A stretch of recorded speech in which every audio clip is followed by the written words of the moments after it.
And with the pouring rain accompanied by the violins of an exquisite Miklos Rocha's composed score, this is Alan K. Rode providing commentary for one of the most significant post-World War II films noir, The Strange Love of Martha Ivers. With the one and only Barbara Stanwyck, the great Van Heflin, and the then newcomer Elizabeth Scott above the title, this Hal Wallis production under the auspices of Paramount Pictures was also the film debut of the legendary star Kirk Douglas, whose introduction to the film I shot back in 2010 and is a companion feature on this disc. At just under 2 hours, this is a considerably longer picture in comparison to many others of its era and style, but there is much to talk about, so I believe the time will move as fast as the falling raindrops.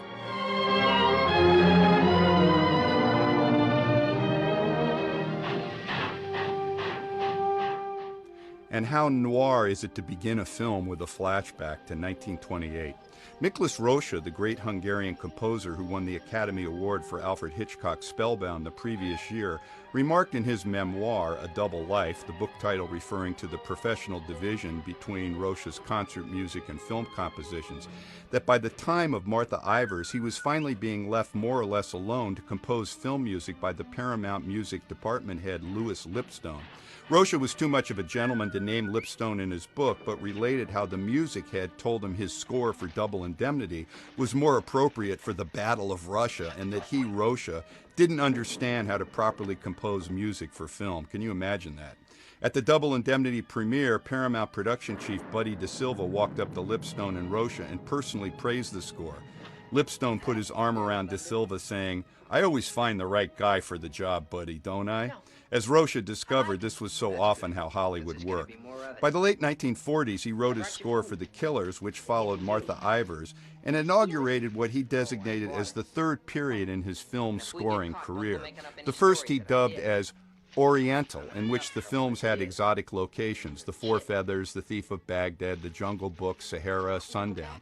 The second he called Psychological, Spellbound, The Lost Weekend, Secret Beyond the Door, The Strange Love of Martha Ivers, and The Red House. The third was what he termed hard-hitting film noirs dealing with American urban life, The Killers, followed by Brute Force and The Naked City. But as we'll see, Martha Ivers is as strong a noir as any of them. This portion of the film was shot at the old Southern Pacific Railway yard in downtown Los Angeles. Daryl Hickman and Janice Willis are the Martha Ivers and Sam Masterson characters that will be played by Stanwyck and Heflin. 15 years ago, I introduced Martha Ivers at the Egyptian Theater in Hollywood with Daryl Hickman as the guest. What was really special was being able to chat with him in the green room during the first feature and take in the depth and breadth of his extensive career. From The Grapes of Wrath to the human comedy, Leave Her to Heaven, The Setup, and then through his other careers as a successful television executive and an acting coach. He actually wrote an extraordinary book on teaching acting and acting. Hickman's an extraordinary artist, and I'm happy to note at the age of 90, Daryl is still very much with us. Van Heflin actually gave makeup artist Wally Westmore a snapshot of himself as a boy in order to design Hickman's makeup and to resemble him as closely as possible. This scene has Janice Wilson being returned home by the police to her evil aunt, played with quiet sadism by Australian actress Judith Anderson. Even though her part is brief, Anderson doubles down on her earlier portrayal of the demented Mrs. Danvers in Rebecca. The Martha Ivers press book quotes Anderson, "This is the meanest part I've ever done. I'm really sinking low." And here's the unctuous, ass-kissing Roman Bonin, accompanied by Mickey Kuhn, who's playing the Kirk Douglas role as a kid. Kuhn, to my knowledge, is also still with us. He's the last surviving credited cast member from 1939's Gone with the Wind. And the boy is already being taught by his dad to be a tattletale. Roman Bud Bonin was one of the early members of the group theater, close friends with another great character player, Art Smith. Coming to Hollywood, Bonin was one of the founders of the Actors Lab and was a principal target of the right-wing witch hunters beginning in the late 1940s.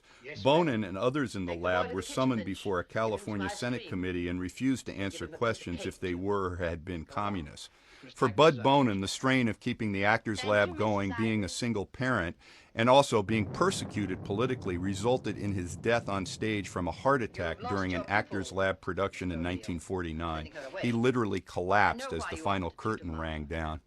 I know why you've made water. The working title of the film was from Jack Patrick's original story, Love Lies Bleeding. There are a few better Noir-stained film titles, but Hal Wallis decided to change the title for commercial reasons. Robert Rossen's Martha Ivers script put forth some very strong content for 1946, and a number of compromises were forced onto the picture by Motion Pictures Producers and Distributors of America censor Joseph I. Breen. In my opinion, Wallis was one of Hollywood's greatest film producers, but above all else, he was a pragmatic man whose pictures always made money. He rarely acted against a film's potential commercial interest over a censorship issue that he thought he couldn't win. You'd better, miss. You know how she feels about that cat. I'll bring it up to your room. The butler taking the cat from Janice Wilson is the actor Thomas Loudon. A singular Wallis exception to censorship issues occurred in 1938 at Warner Brothers when he went forward with Dr. Ehrlich's Magic Bullet, starring Edward G. Robinson as the Jewish scientist who found a cure for syphilis. This was right after Hitler said publicly that any scientific discovery by a Jew was worthless.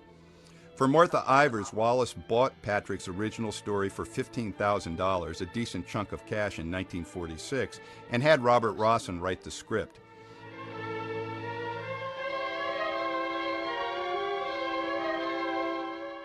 Judith Anderson is just so hateful in this scene. Look at me.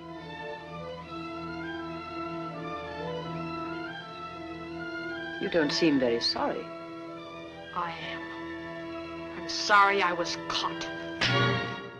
You can see in Janice Wilson's expression the beginnings of the Martha character that will be brought out fully by Barbara Stanwyck. Each time you were brought back here, no matter how far you got, you were brought back here. You don't own the whole world. Robert Rossen and Hal Wallis had a close and fruitful association dating back to the 1930s when they were both at Warner Brothers with films like Mark Woman, Dust Be My Destiny, The Roaring Twenties, The Sea Wolf, etc. Wallis left Warner Brothers in 1944 after his ego and that of Jack L. Warner could no longer coexist. A famous true story has Warner running up at the 1944 Academy Awards to accept Wallis's Best Picture Oscar for Casablanca, a film Warner had little to nothing to do with as it was Wallis's picture. But as Jack L. so often pointed out, it was his surname on the studio's water tower, so Wallis moved on and set up shop as an independent producer at Paramount in partnership with another disaffected Warner executive named Joseph Hazen.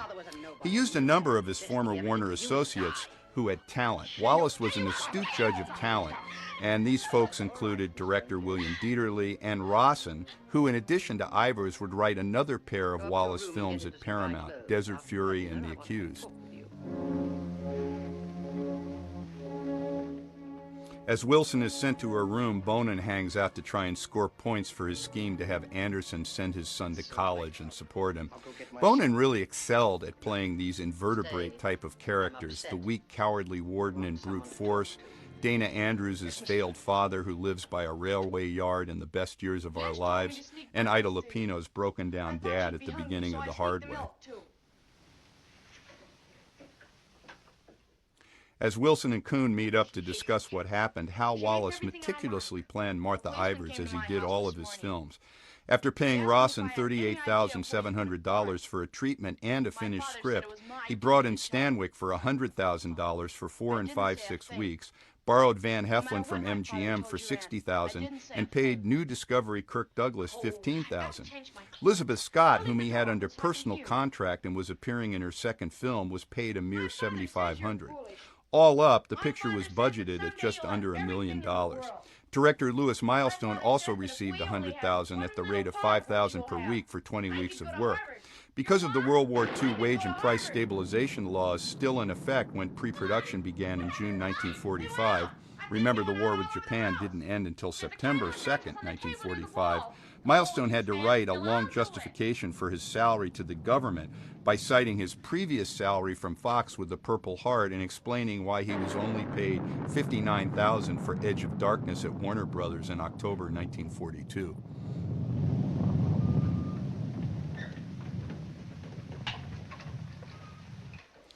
Although Hal Wallace was a producer in the truest sense of the word, he knew editing, story, casting, film budgeting, inside and out, since rising from a downtown theater manager for Warner Brothers.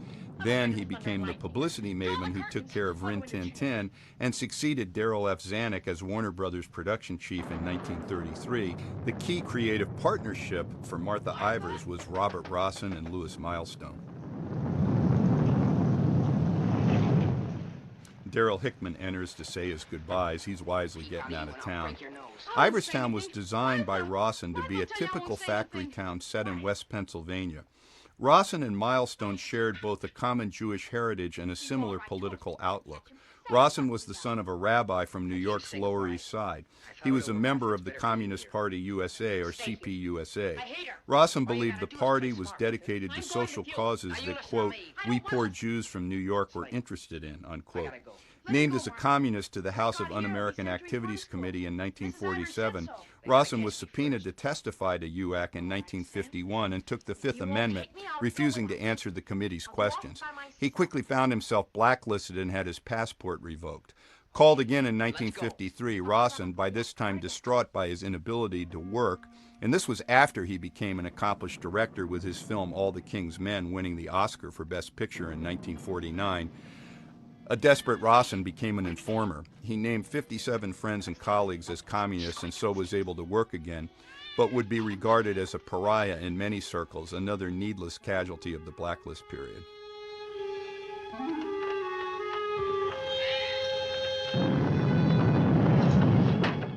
Wilson is a young Stanwyck who wants to go with Hickman, who just made a nice slide down the banister. This sequence that follows with Judith Anderson is both chilling and satisfying.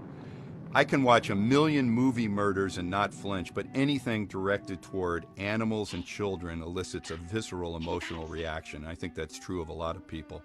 As Anderson put it, the script calls for me to be cruel to animals and children. It's bound to be a pleasure to audiences when I die my violent death. Oh, they'll love that moment. Miss Anderson was precisely correct on all counts.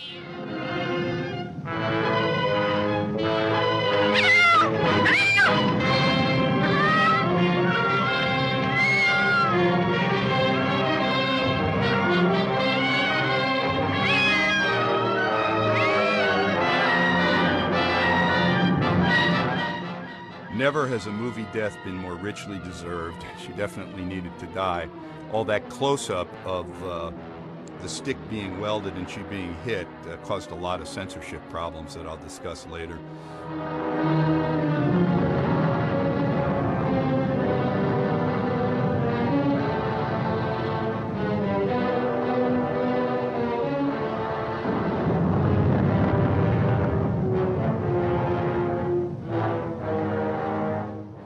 Roman Bonin appears and the cover-up begins. Louis Milestone was not a party member. He was simply a robust liberal. But later on, Hedda Hopper and others got after him in the 1950s, and he actually had to leave the country for a time. He was born as Leib Milstein in the port city of Odessa in what is now Ukraine and raised in the province of Bessarabia, now Moldova. He grew up witnessing pogroms against Jewish citizens in his hometown of Kishinev. These pogroms were sanctioned by the Tsarist government, with Cossacks and other Russians persecuting Jews with impunity. In 1903, 50 Jews were murdered, hundreds injured, and many Jewish homes and stores were pillaged in his hometown. Milestone, who came from an upper-middle-class family of non-observant Jews, had to be hidden inside his home for a week before being allowed to go outside to witness the devastation of the Jewish community. He traveled back to his hometown in 1930 and unsuccessfully tried to convince his brother to return with him to America. His brother was murdered in cold blood by the Nazis during World War II, so Milestone knew what it was to be on the side of the oppressed. Put it down. It's a nice shot of the rain behind Bud Bonin falling on the ground under the front door. So how are the background and politics of Milestone and Rossen relevant to Martha Ivers? As Milestone's biographer Harlow Robinson put it, the Ivers screenplay, quote, seethes with hatred for the injustices of capitalism, unquote. That's a strong statement, but as we'll see, not inaccurate. Critic Manny Farber extolled the film for portraying modern life as a jungle. Rawson and the sure directorial hand of Milestone take pains to show what happens when a dictatorial control of an entire town is vested in the hands of an individual. Justice is dispensed or not as seen fit. Police and the law are bought and paid for, while those who don't toe the line can be framed, abused, or run out of town. The Strange Love of Martha Ivers is more than the dark side of the American dream. Under the pen of Robert Rawson, the movie is a de facto indictment of the inherent injustices of American capitalism in the mid-20th century. It's done.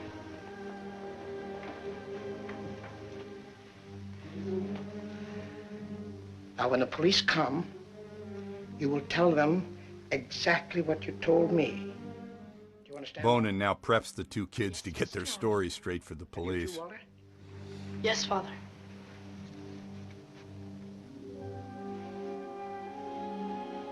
You poor child.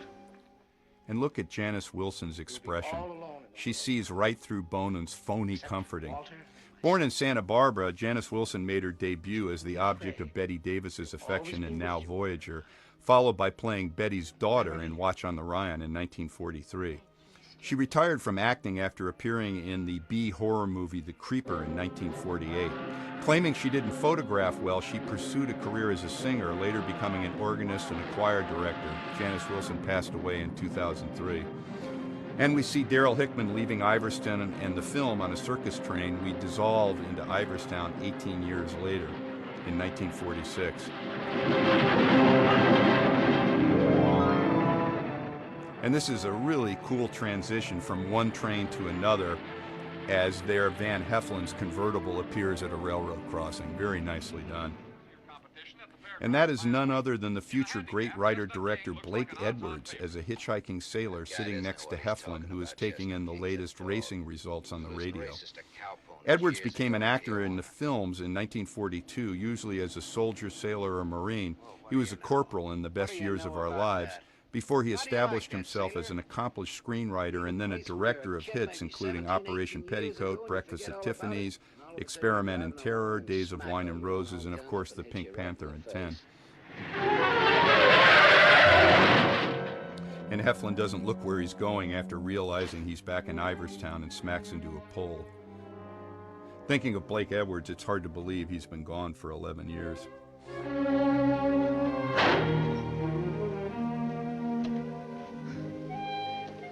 End of the line, sailor. Come on, wake up.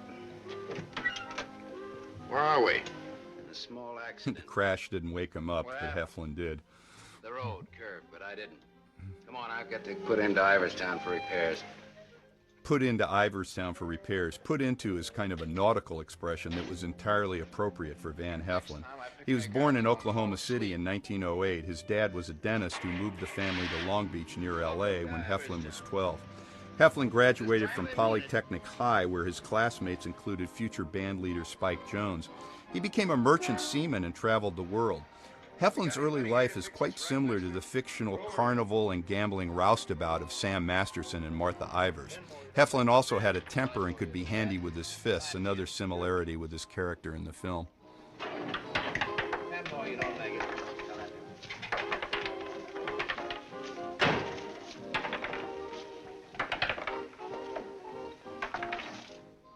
And here's Walter Baldwin, an old-time character actor checking out the Fender, whose parts range from a dim-witted turnkey in Cry of the City, a blind man in Fastest Gun Alive, and he's probably best remembered as Harold Russell's father in The Best Years of Our Lives. The Crap Gang contingent here includes actor Harry Leonard at left and Sarah Deering on right.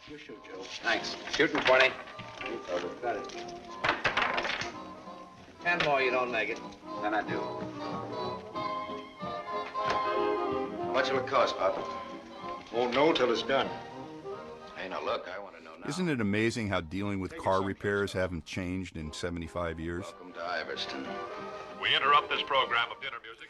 And that voice on the radio is none other than the great Art Gilmore, who was the voiceover king for movie previews and newsreels, and even voiced President Roosevelt in the movie Yankee Doodle Dandy in 1942. Mr. O'Neill was suddenly taken ill. I got to meet Gilmore on his 98th birthday when they hosted a tribute to him at the Egyptian Theater. Citizens of Iverstown.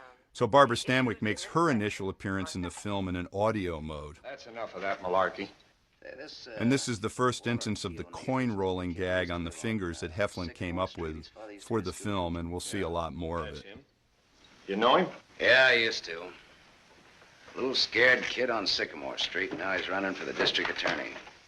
What's the odds? On what? The election. No odds, no takers. This is a sure bet, mister. Going to be reelected. Going to be governor. And I'm making book right now that someday he'll run for president. Yep. Going to be whatever his wife wants him to be. Walter Baldwin certainly has Kirk Douglas's character down cold.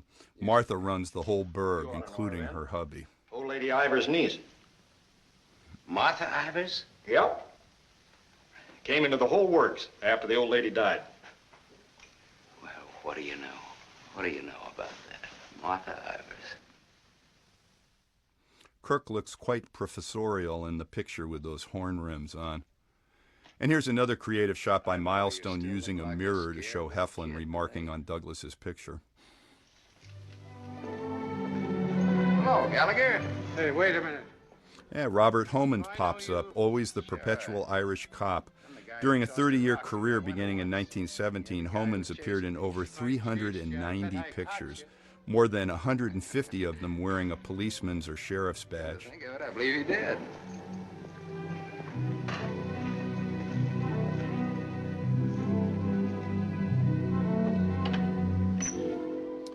And Elizabeth Scott enters the film, leaving a boarding house and not surprisingly catching Van Heflin's eye. One of the several interesting aspects about Scott's role in her second film was her compensation. Elizabeth's initial 4-year deal with Hal Wallis called for $750 per week, so her first 6 weeks would have amounted to slightly over $5,000. But Wallis had her down for $7,500 anyway, even though it was the lowest salary of all the principal players by far. Hal Wallis's reputation as a producer was partly governed by his propensity for squeezing a nickel hard enough to make the buffalo keel over. But in Miss Scott's case, he initially was quite generous. When he signed her, he rented her an apartment in Hollywood, arranged for her driver's license, bought her a car, and gave her a Christmas bonus in 1945. Wallis would renegotiate her contract several times for more money, but ensured she got the red carpet treatment while traveling on location and during studio publicity events. In reviewing Wallis's papers, he spent untold hours of effort and dollars to making Elizabeth Scott into a movie star. Why did he do this? Well, because he believed in her looks and talent, and also because he was madly in love with her. Hal Wallis and Elizabeth Scott shared an intimate relationship that continued into the early 1950s. Got the time? Scott's first contract with Hal Wallis reads like a term of indentured servitude from the 16th century. Having looked at a lot of these period artist contracts, this one is about as one-sided as it could get. Quote, artist agrees to render services exclusively to producer and to devote artist's entire time and attention and best talent and efforts to such services throughout the term of this agreement, and agrees further that at no time during the term thereof, and regardless of whether or not artists shall actually be rendering services or receiving compensation hereunder, will artists engage in any occupation of any kind or render services to any person, firm, or corporation or on artist's own account, either within or outside business hours, except for provided for under the terms of this agreement. No expiration or termination of this agreement shall affect the ownership by producer of the results and proceeds of the services rendered by artists hereunder, or alter any of the rights of producer or any warranty or undertaking on the part of the artist in connection therewith. Artist agrees that producer may in its absolute discretion omit artist entirely or partially from any production or may substitute another in artist's place. I'm out of breath, but the bottom line is Elizabeth Scott was tethered to Hal Wallis by a contractual umbilical cord that amounted to ownership. Bus terminal. Please hurry. I've got an 11:30 bus to catch. Tom Fadden is the cab driver who picks up Liz, and then she picks up Van. Another interesting facet of Scott's role is her character's name, Tony Marichek. The surname of Marichek is Slavic, and according to Ancestry.com, the largest population of Maricheks during the first quarter of the last century were in Pennsylvania, the setting of the movie. And Pennsylvania is also the home state of Elizabeth Scott, who was born as Emma Matzo, the daughter of a Slavic immigrant grocer, on September 29, 1922. Mr. Masterson. Sam. Although her roots were definitely working class, Elizabeth was the oldest child in a family that was artistically inclined. She was indulged with piano lessons, singing, and elocution lessons beginning when she was 8 years old. And it wasn't only her. According to Scott in a 1984 interview with Ronald L. Davis, "My brothers played the violin and my sisters played the piano. I had no interest or desire to become part of this thing called show business. My desire when it came to performing was singing. I would listen to Lily Pons on the radio and I thought, I want to be a coloratura soprano. I was taking singing lessons at the time, and of course that was an impossibility with my voice." And Scott laughed. What's it like? Big. And now we're at the Iverson bus terminal, which was situated on the Paramount lot. In Elizabeth Scott's studio and Wikipedia biographies, it stated that she worked in plays in Scranton Central High School, then spent the summer working in a stock theater called the May Desmond Players. Both of these assertions were fabricated. She tried for 4 years to land a role in a high school play and couldn't do it. As she told Davis, "I finally got 2 lines in a play. I guess the teacher of drama took pity on me. I was so excited about those 2 lines, as I remember, I didn't deliver them coherently, and that was the beginning of my career." As for the May Desmond Players, Scott said, "I made up summer work with May Desmond Stock Company, so when I went to New York, I could say I had a lot of experience in stock. I pulled her name out of the air." Yet another reason to take studio-generated, fan magazine, and internet biographical information with a huge grain of salt. Tell the clerk that Sam Masterson wants a room for a young lady. She'll register when she gets there. Yes, sir. Thanks. Keep it. Scott claimed the inspiration to become an actress occurred when her aunt, she said she had 2 aunts who were college educated, took her to see the 1933 movie version of Alice in Wonderland. "I was so charmed, I told Aunt Barbara I want to be an actress." This sounds like a rote story from a studio biography, but who knows? There were nothing but saloons.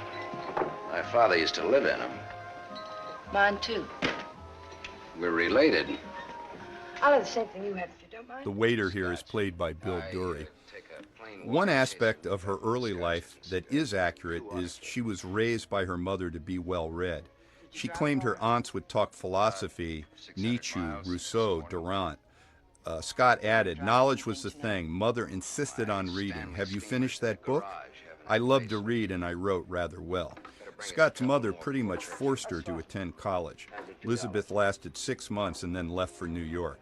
She was very ambitious, saying, "I hurried, and of course that's the way my career was. I hurried, and I had success at a very young age. I remember at 14 saying to myself, life is going on, with or without you. It's really up to you." She added, "You have to understand me. If I've got a project or I've got a goal, nothing can deter me from that goal. I was very, very impatient. I want to achieve success then." One cannot help wondering how much of Scott's stated impatience and burning ambition played into her relationship with Hal Wallace. He drank himself to death by now. Another man I know talks cold like that's my dad. He's the most cold. In Rawson's original story, the Tony Marichek character was a prostitute. In 1946, this did not pass muster with the prudish Joe Breen, whose enforcement of the production code governing movie content can only be described as zealous. In a September 6, 1945 letter to Hal Wallace, Breen was emphatic. "It will be necessary for you to affirmatively establish that Tony is quite definitely not," and "not" was underlined, "a prostitute, and that her relationship with Sam is a clean one. It will be acceptable if it is clearly established that she was sent to prison for theft, though it would help very much if it was indicated that the false charge, again in the stealing of the coat business, would not suggest, even by inference, that the coat was given to her by a guy who later disappears." Breen got about half to 2/3 of what he asked for as the script was modified, but not nearly as much as he wanted. Breen had also asked that the scene of Judith Anderson striking the kitten with her cane should be merely suggested and not shown. His motivation for this and other recommended omissions were to prevent the politicized state and local censor boards from deleting portions of the film. With Breen, with exceptions for his fanatical obsessions over religion, women's breasts, and never ever showing a toilet on screen, his missives to studio executives were usually always about I don't business. think you'll take up too much room in my Stanley steamer. Maybe you're all right. You think you can hold that thought all the way to the coast?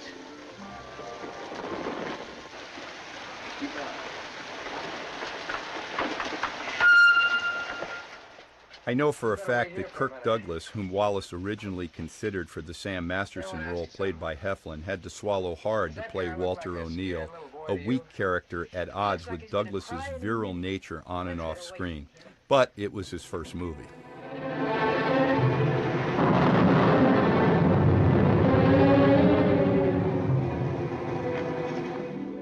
Does anyone enter a scene with more command than Barbara Stanwyck? I don't think so, particularly not in this film. In 1926, the legendary Broadway producer David Belasco told a young Ruby Stevens that she didn't know how to walk properly. "Go to the zoo," he said, "watch the animals." Stevens watched the lions pace in their cages and imitated them. A short time later, Belasco and playwright-actor Willard Mack had Ruby Stevens change her name to Barbara Stanwyck. And here's a young Kirk Douglas passed out on the divan. I'll let Kirk on the special featurette tell you how he got his first movie role in Martha Ivers. After all, one doesn't tug on Spartacus's cape. By 1945, Barbara Stanwyck had been starring in Hollywood movies for 16 years, and she was already a legend. In an interview, the experienced Louis Milestone sounded somewhat awed. Working with Barbara Stanwyck was among the most pleasant experiences I've ever had. In this respect, she and Ingrid Bergman are rivals. Both were great, but Stanwyck is cooperative and tough. She can take all kinds of physical hardship. I can understand why everyone adores her. She's also very knowledgeable. She'll walk on the set and look up to see where the lights are in relation to the camera. She'll say to the cameraman, "I can help you. I need a key light, and that light over there is wrong. Readjust the key light and we're in business." She was that knowledgeable, and everybody is mad about her to this day. I did not make a public display of myself anywhere. You realize, of course, that you will one day, inevitably. Inevitably.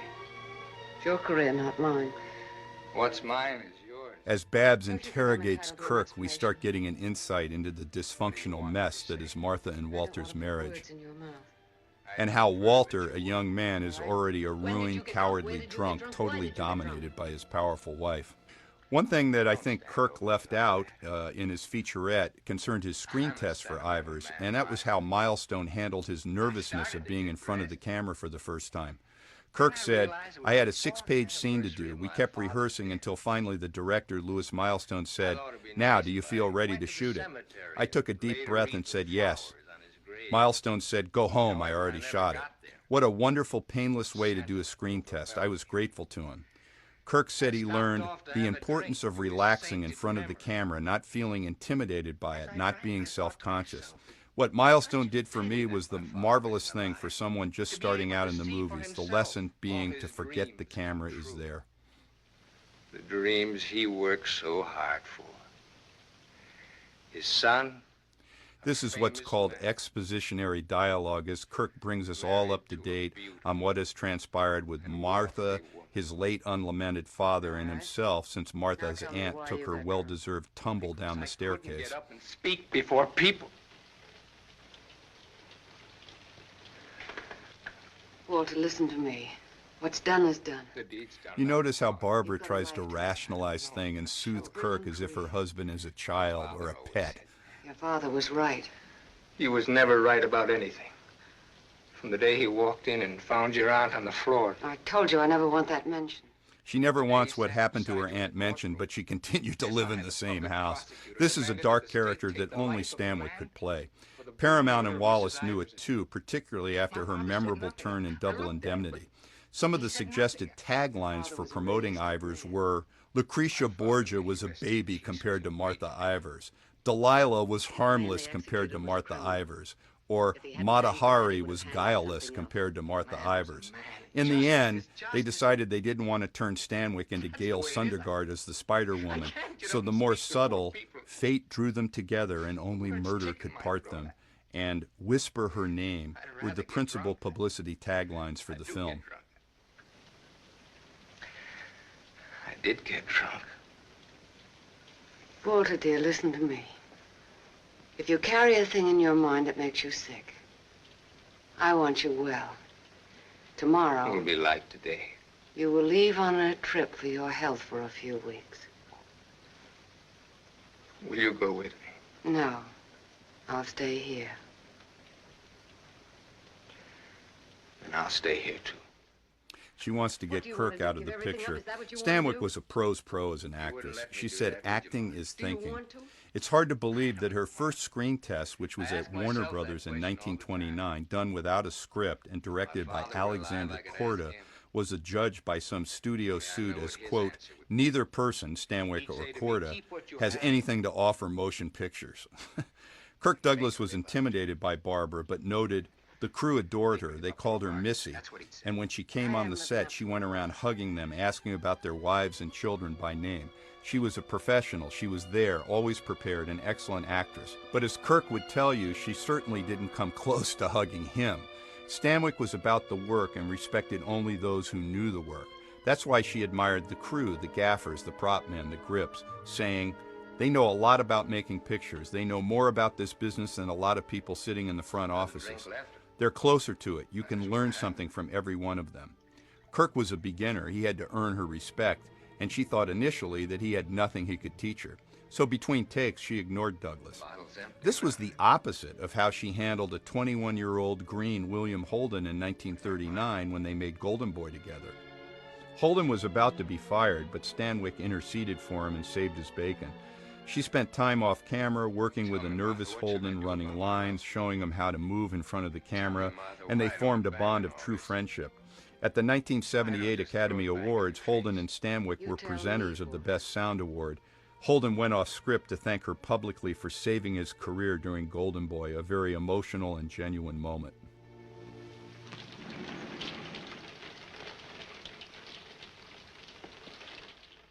Liz and Van arrive at the hotel. Former vaudevillian performer Frank Orth, always a singular presence, is the hotel clerk. This was another dicey sequence where Hal Wallace had to walk a tightrope with the censor's office over the unmarried Sam Masterson and Tony Marichek sharing a hotel room. Joe Breen wrote Wallace on August 2nd, 1945. Some other business device must be used instead of the present sleeping arrangements of 2 sleeping rooms with a connecting bath. It must be made absolutely clear that there is no illicit sex between these two if the finished picture is to be maintained. Then Breen adds, of course, any interpretation of their relationship by Martha could readily be maintained. In this case, Wallace stood his ground by adding some whimsy with Frank Orth about the connecting bath and the fact that they are not married and require separate rooms. It was really difficult to have routine adult content in movies during the 1940s. The boy went all for 12. You'll have to manage yourselves. I can't leave the board. Thanks. Good night. Sweet dreams. Good night, Cupid. 25. Your room number's 25. I'm 23. Makes us neighbors.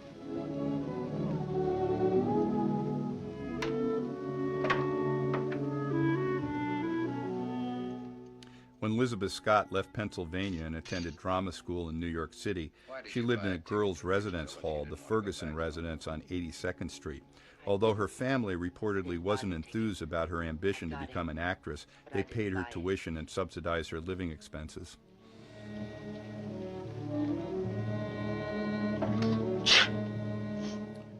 So they do end up in adjoining rooms with a connecting bath. Better get out of those wet clothes.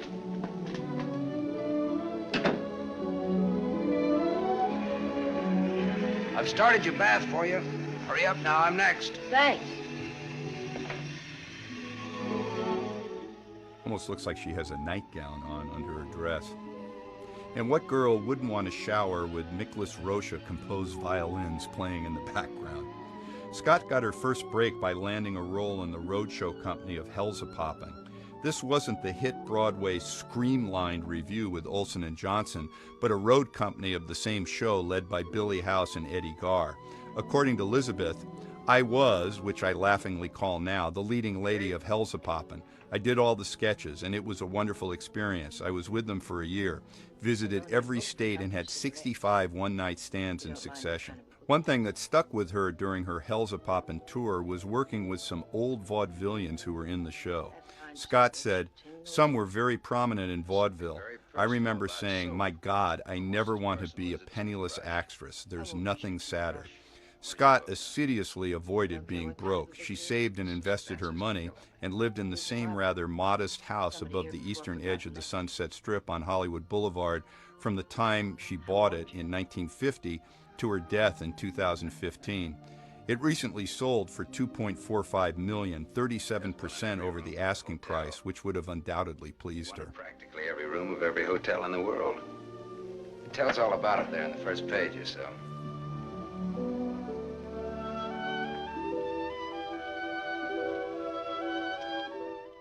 I can't help but believe this tete-a-tete between Heflin and Scott, both in bathrobes with a Bible placed on the bed, was a sop to mollify Joe Breen in the censor's office over the shared room and bath situation.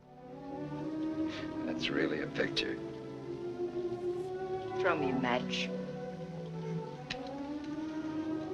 So you're leaving tomorrow? Yeah, we're leaving tomorrow. And there's the coin again. Sure you won't mind me being a passenger? No. That of the company. Are you gonna stay in the West? Maybe, maybe not. You might get lonesome again. I've been lonesome before. They're actually almost sitting on the same bed, albeit briefly, daring stuff for 1946, although Breen insisted that Heflin couldn't have a glass of whiskey in his hand during this scene. I just got out tonight. And Liz confesses she's a jailbird, but that doesn't make a bit of difference to Van. We leave tomorrow.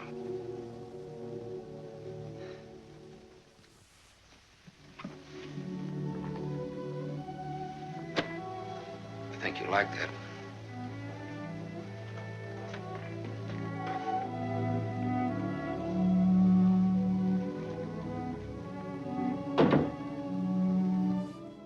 Heflin kind of treats Scott like she's a kid sister, in that you don't feel the connectivity between two of them.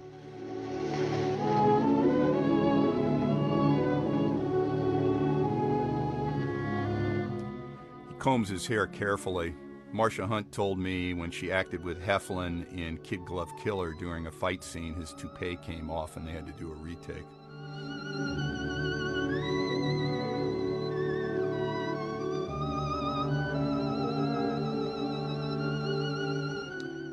And he ends up tucking her in.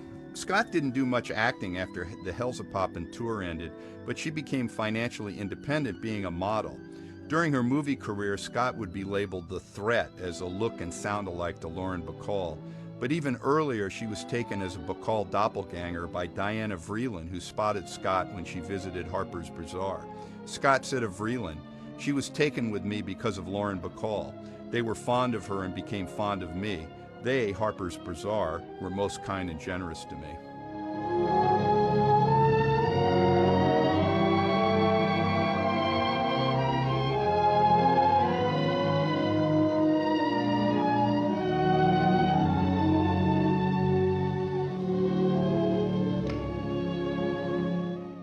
So he lets Scott sleep on without awakening her and leaves the room with a bottle of whiskey. Yeah, okay.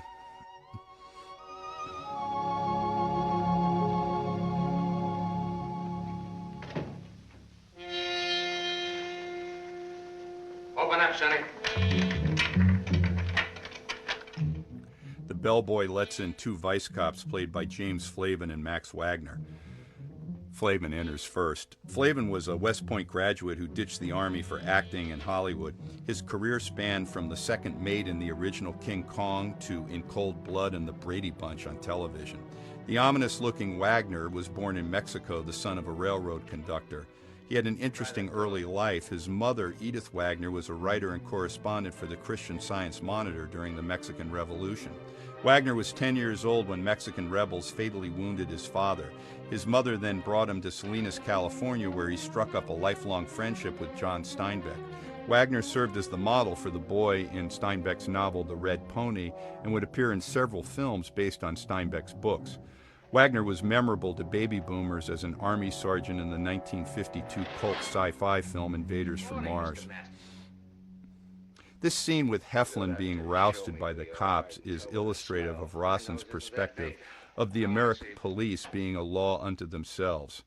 There's no warrant, there's no sense of knocking, there's not even a fiction of being polite, just doing whatever they want, and there's nothing that can be done about it except put up with it.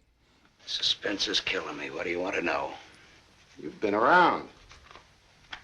Look at that. Africa, Anzio, and Normandy. Although he wasn't a combat hero in real life, Van Heflin joined the Army Reserve when he attended the University of Oklahoma. He served with the Army's first motion picture unit during World War II, became a marksman, and made a training film titled Land and Live in the Jungle that was filmed in Panama. Heflin was stationed in London and was on his way to pick up some clothes at a tailor shop when one of Hitler's V-1 rockets destroyed the shop and half the block just before he got there. Terms of her probation when she was released yesterday was that she returned to her home in Ridgeville. An hour ago, we picked her up at the depot and she tried to cash the ticket. Well, maybe she wanted to go by train. Maybe she wanted to walk. There's no law that says That's not the reason she gave, wise guy. No? No. The reason she gave was that she'd got a job. Said you were her employer. Well, what's wrong with that? Nothing if you can prove it. But take a tip from me, Bud, don't try it. Jake and me don't like to waste our time testifying. Jake and me. At this point, the specific charge that Liz went away from is left unsaid. But the underlying point is that she doesn't have any influence or power, so she can be pushed around by these two esteemed officers of the law. And then they take her suitcase. Leave her things alone. You want to come along, soldier?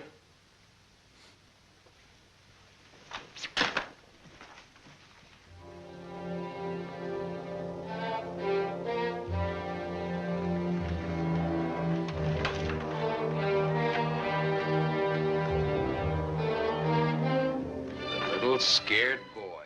And now Heflin starts down the road to confront a past he wasn't even aware of. Great big favor.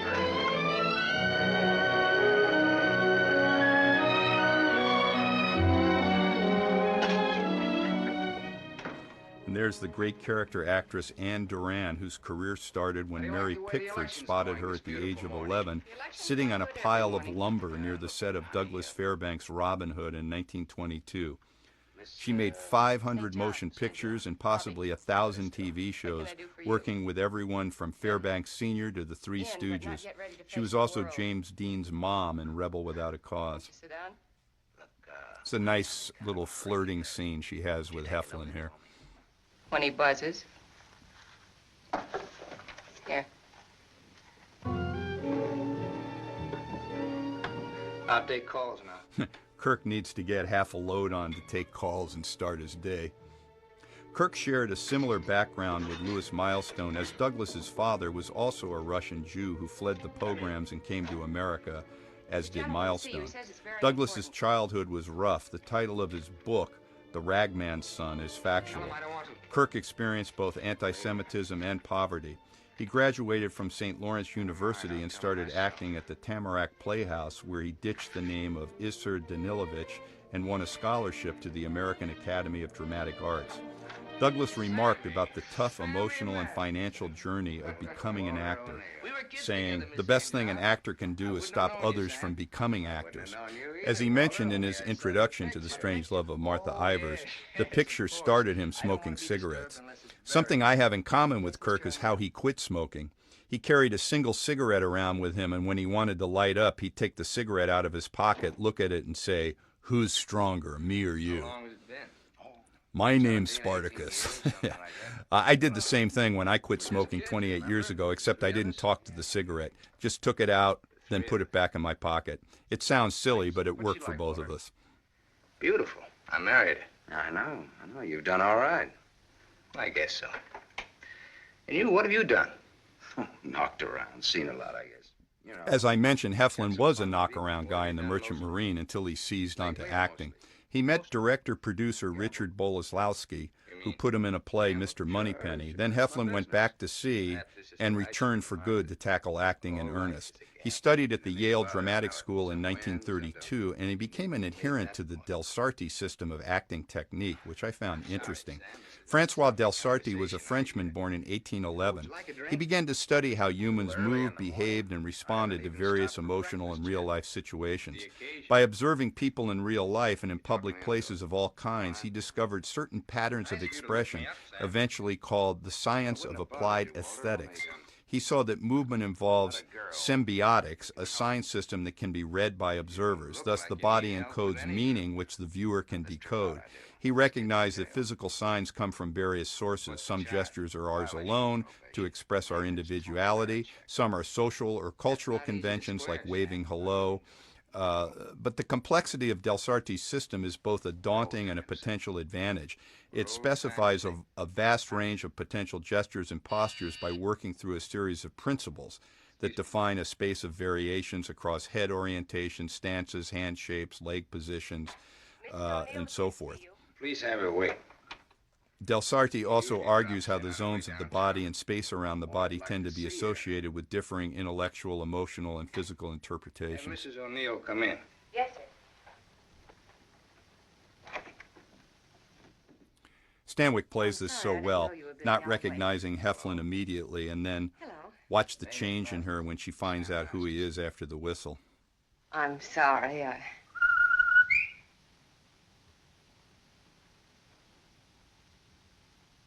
Sammy Masterson. Oh! And look at Kirk, not a happy camper. An object lesson from Martha Ivers is that jealousy always flows from insecurity. Finishing up with this Delsarte, all I can say is how Van Heflin was able to incorporate all of this mumbo-jumbo into his acting seems daunting to me. I almost get a headache reading and thinking about it, but it obviously worked for him. There are lots of things.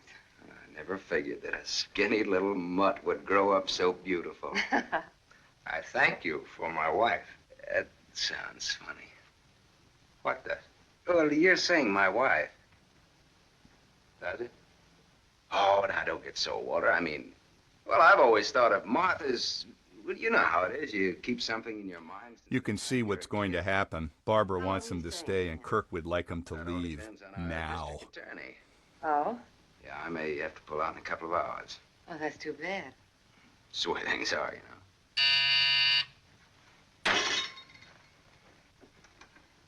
I don't want to be disturbed.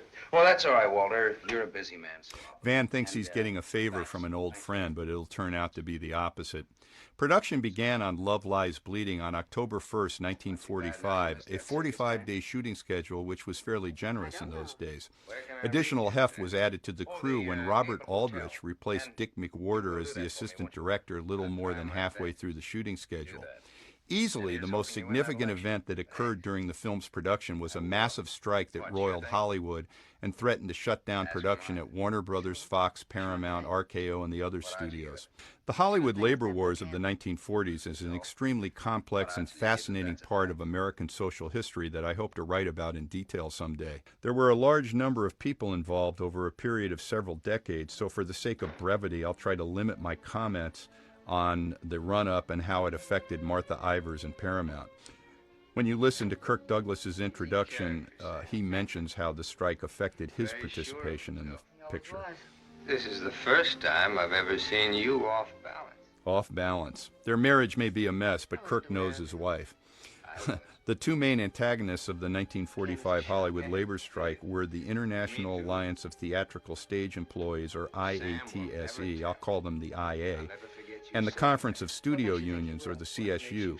Both of these unions were umbrella organizations that represented a number of local unions of different crafts who worked at the studios: stage employees, painters, carpenters, animators, mechanics, grips, etc. The IA had been dominated by Chicago-based gangsters since the mid-1930s, with the major studio heads paying off the Hollywood representative, a former pimp and leg breaker named Willie Beoff, for labor peace. Or they were being extorted, depending on what side you want to believe. The CSU was more of a socialist left-wing organization led by a tough mug named Herb Sorrell. See blackmail in his eyes. I haven't your experience with criminals. You will. Notice how Kirk, who's been throwing down drinks since the scene in his office began, and how he's playing this now under the influence, slightly loaded. Really a brilliant piece of acting. Walter is a functional alcoholic to whom booze has become medicine that allows him to get through the day. Yes, Mr. O'Neill. I want a routine check on a Samuel Masterson, non-resident, registered Gable Hotel. Miss St. John, close the door. I want a routine check of all garages. One of them has his car. Stay here, please. I want to check up on all local... The initial squabble between the IA and CSU was over who would represent the studio set decorators, and the CSU won at arbitration, but the studios and the IA refused to recognize the decision, and that set the CSU up for striking the major studios in March 1945. Over 10,000 workers went out on strike, delaying several pictures, but the studios had a backlog of over 140 films to release and weathered the strike. Surely you didn't expect to wait that long. I was just going to look at the pictures. I found your message when I got back to the hotel. I think this scene between Heflin and Stanwyck is among the best in the picture. Just two great actors, and you end up feeling the sexual heat between the two of them. This is an attribute one doesn't sense between Heflin and Elizabeth Scott. I think this is partially due to Rawson's script. As good as it was, I think he shortchanged Liz on the lines and the dialogue. Also, Joe Breen's interference certainly didn't help matters for the development of the Tony Marichuk character.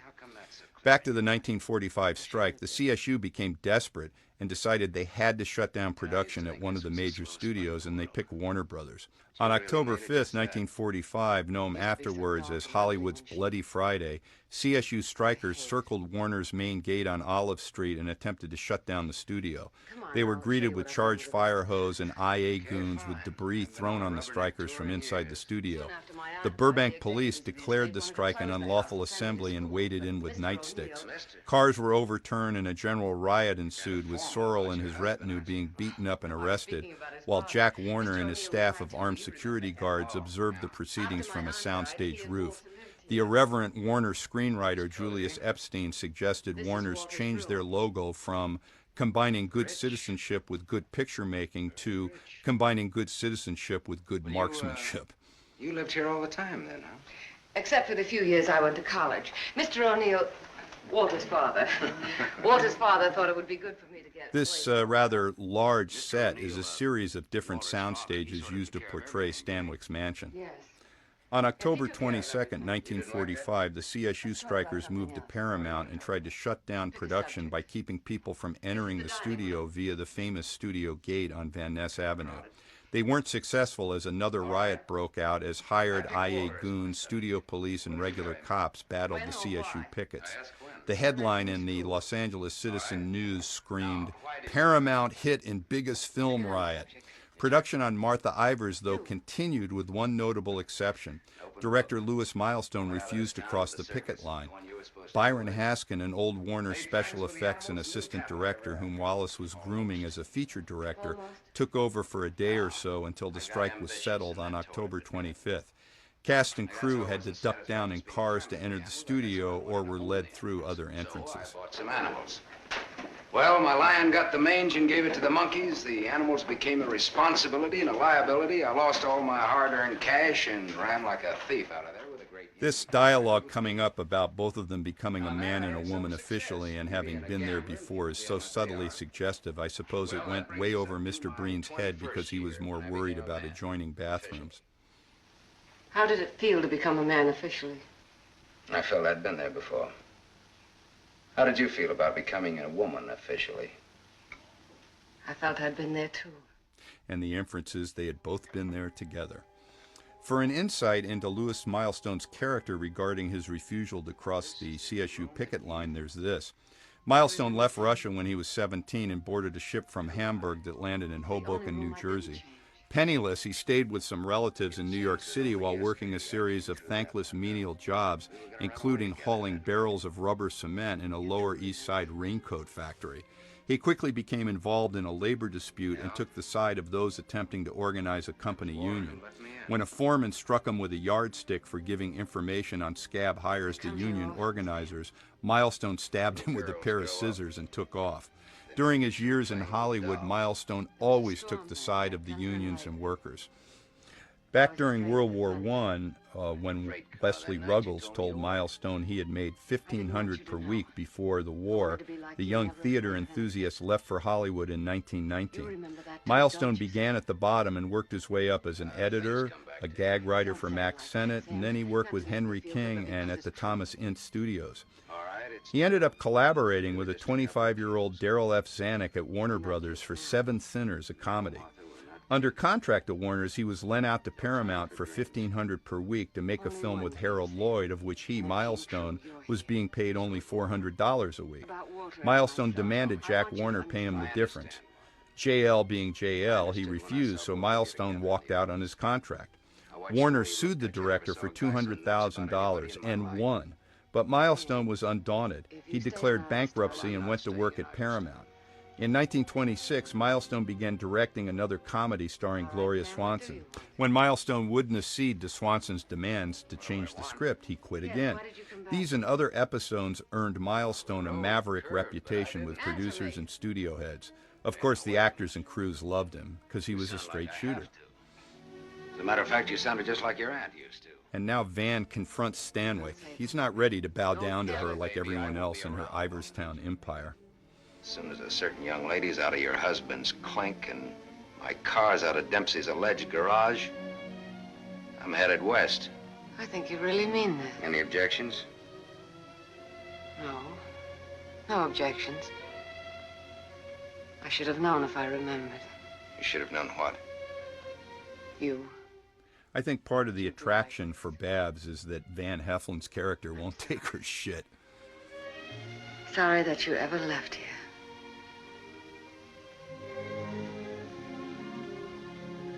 Sam, for old time's sake. Yeah. Sure, for old time's sake. For old time's sake, as the flames are rekindled. But one thing about Martha Ivers, she does the walking out. No one walks out on her. Bye, Martha. And Heflin senses that something's wrong with her.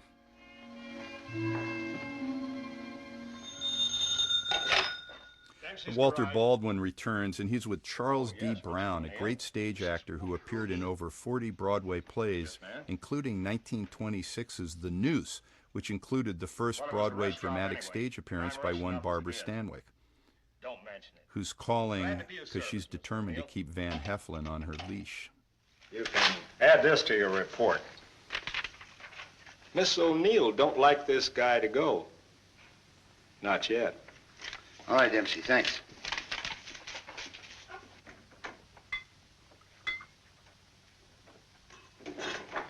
Drink? Drink? I don't think it matters what time of the day it is for Kirk or Brown. It's always the cocktail hour. In a couple of hours. What's he look like so far? He's a big-shot gambler. Broke many times, but always turns up with a new bankroll. The police in every state have tried to find the source of his money, but no dice. Many arrests, no convictions. Beat a murder rap in Frisco. Self-defense. Has a war record.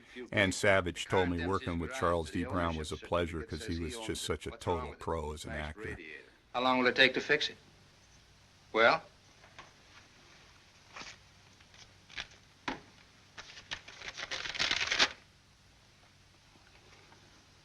Who did Dempsey get this call from? Didn't you check that? Yes, I checked it. And who was it? Mrs. O'Neill. The cliche, the plot thickens, is appropriate for this moment as Kirk now knows his wife wants to keep Van in town. Yes, Mr. O'Neill? Get me to the county jail. I want the superintendent of the women's division. Yes? Kirk now hatches a plan. You know, Kirk couldn't pick one favorite director, but he did provide a list. He said, I've enjoyed working with Billy Wilder, William Wyler, Joseph L. Mankiewicz, Howard Hawks, and Elia Kazan. He also said he did 3 films with Vincente Minnelli and got nominated for 2 of them, but I never could name just one director. Douglas certainly liked Milestone, but he wasn't on the list. And Van is back rolling his coin again with the stranger asking for the time is Bill Burt. In Hollywood, Heflin was kind of a hybrid. He was a character actor who was also a leading man for a time until he got older and became much more of a character player. Interestingly, Heflin hated the stage at first, saying, "I felt as an actor I was just a good sailor." In other words, he initially didn't think he was any good, but that would change. And this is some of Scott's best work in the film as she's getting browbeaten by Kirk Douglas to set up Heflin. Scott could project a definite vulnerability, and she had a good light comedic talent that really wasn't exploited as she became typed as a noir siren and, the bad girl, which, by the way, she didn't like at all. I knew Elizabeth Scott very casually. We had several phone conversations, and I attended a screening of Martha Ivers at the Academy and got to sit and chat with her for a while. Her favorite film was Pitfall, in which she played a young lady who has an extramarital affair with Dick Powell with disastrous results for both of them. One of my favorite Scott roles is Too Late for Tears, 1950, a film I was involved with restoring with the Film Noir Foundation. Scott plays a greedy sociopath who is revealed to be a serial killer. She told Ronald Davis, "I hated that role, but there was nothing I could do about it." By 1950, Hal Wallis had largely given up on his campaign to make her a major star, but he still cared for her. However, Wallis's other love and Scott's main competition was the producer's affinity for money. He loaned her out, always paying her considerably less than the loan-out fee as he pocketed the difference. Told me you'd be out at 6. O'Neill? Yeah, sure, the district attorney's an old friend. By 1951, she was appearing in a Robert L. Lippert production of A Stolen Face for $25,000, a long way from playing opposite Humphrey Bogart in Dead Reckoning in 1946. Elizabeth's expression of misery in this shot for betraying Van is certainly easy to spot. Oh, you're a cinch, you'll buy a dozen. Hey, taxi! I'm gonna toss you a real coming-out party. Hey, taxi!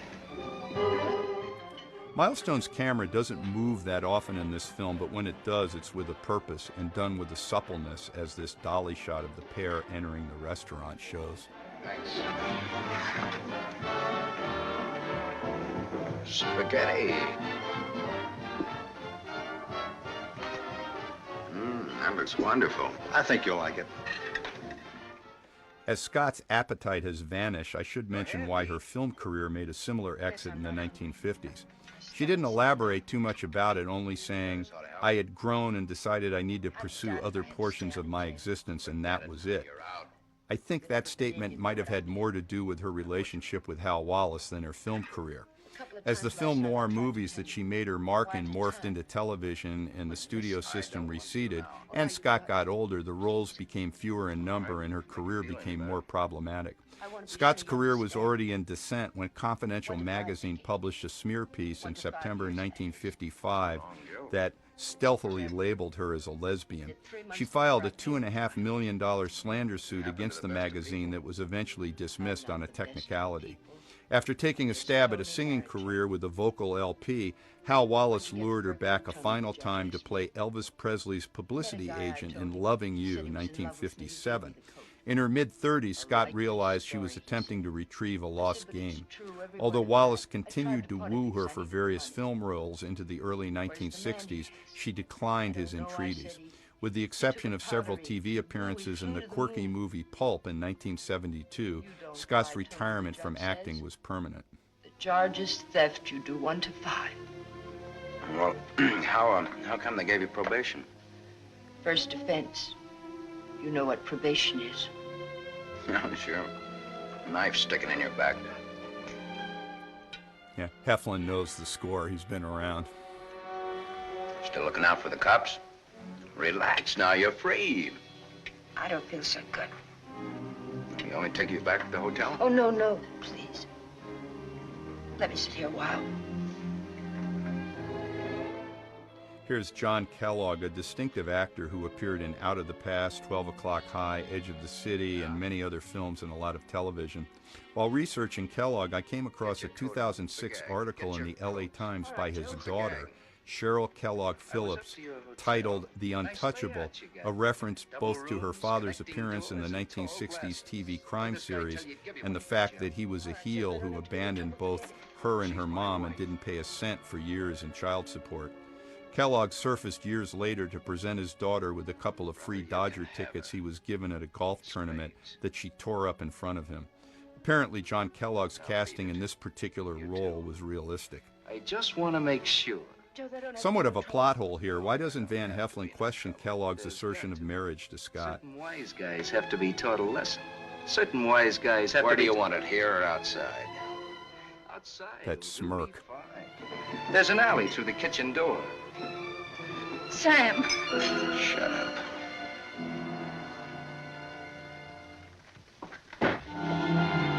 Stay here.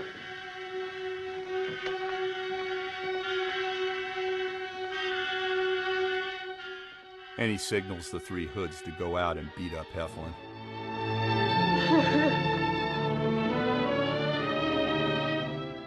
Quite the district attorney is Kirk Douglas. Liz gets congratulated here by Brown, who just picks up Heflin's glass of wine and starts drinking it. Now blow. Yes, sir. And grabs the bottle for a refill.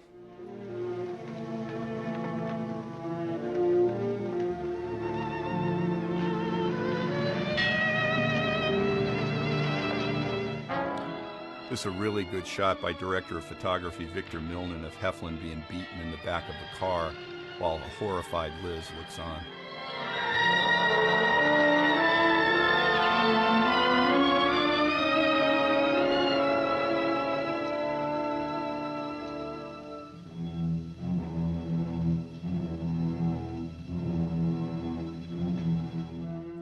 As Van crawls out of the ditch, beaten and bloody, there was a humorous variety squib about this sequence. On November 1st, 1945, the old Mack Sennett pie-throwing technique was employed yesterday by Louis Milestone in mussing up Van Heflin on the set of Hal Wallace's Love Lies Bleeding at Paramount. Heflin, in a sequence in which he is supposed to have been lying battered and unconscious in a ditch all night, didn't look messy enough to suit Milestone, so the director started throwing gobs of muck at the actor and incited other members of the cast to do the same. To some worried visitors on the set, Heflin cracked, "Don't get excited, I get a lousy fortune to look this lousy."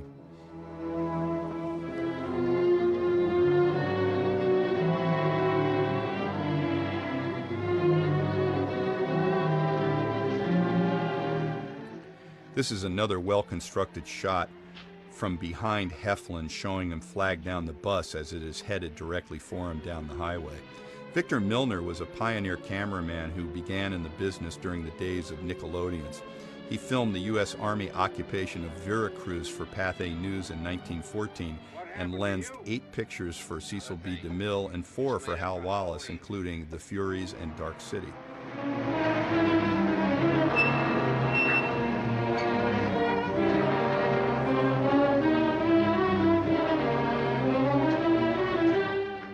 And this is a nice tracking shot passing between the buses as Heflin emerges to stalk Scott and then pull her off the bus. Very thoughtfully planned and executed.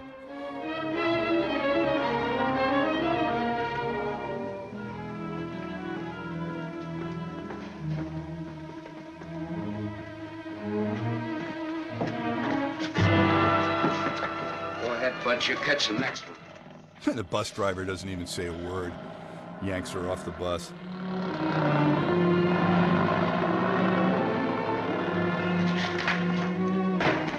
Cut that. Crime's not gonna get you anywhere. I'll stop. I ought to beat it out of you. I think maybe I got it coming. Why? Why? Last night in that restaurant, I kept trying to tell you. Come on, get down to it. Liz now spills to Van about Kirk setting him up. Director Louis Milestone was quoted in an article in the Los Angeles Sun-Mirror on 8 December 1946 as having said he would never make another picture with producer Hal Wallace because Wallace wanted to reshoot scenes in this film for more close-ups of Elizabeth Scott. Milestone reportedly told Wallace, "Go shoot them himself," which is exactly what he did. Millie Milestone was editing combat footage for the Army Single Corps during World War I while Hal Wallace was selling appliances back in his hometown of Chicago. Wallace was the boss, but Milestone wasn't going to put up with any producer telling him how to shoot a picture. Milestone became a photographer's assistant in 1915 and during the Great War worked in the Army's photo lab in Washington, D.C., with a fellow from Brooklyn named Joe Sternberg who would reinvent himself in Hollywood as Joseph von Sternberg. The great director of photography James Wong Howe once said von Sternberg was the only director he knew who was capable of lighting a set by himself. I think he could have said the same thing about Milestone. He really knew photography and lighting inside and out.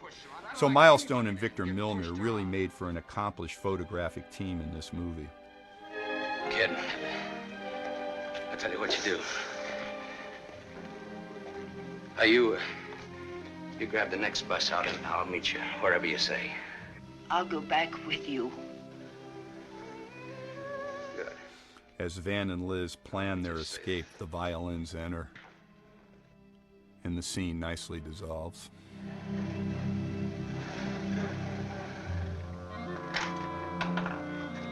Just a moment, sir. Take me to Mr. O'Neill and you won't get hurt. Yes, Mr. Masterson. I hardly recognize you, sir. Butler's very calm.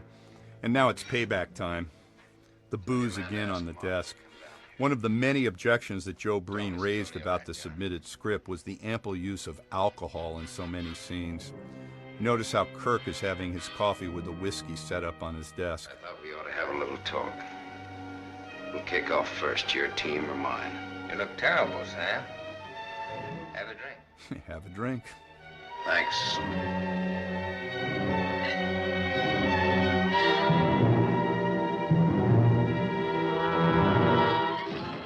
Van kicks the drawer shut on Kirk's hand. Shades of Ralph Meeker doing the same thing to Coroner Percy Helton in Kiss Me Deadly, or Robert Mitchum's extra knuckles in The Friends of Eddie Coyle. What did Mitchum say about the desk drawer? Hurts like a bastard.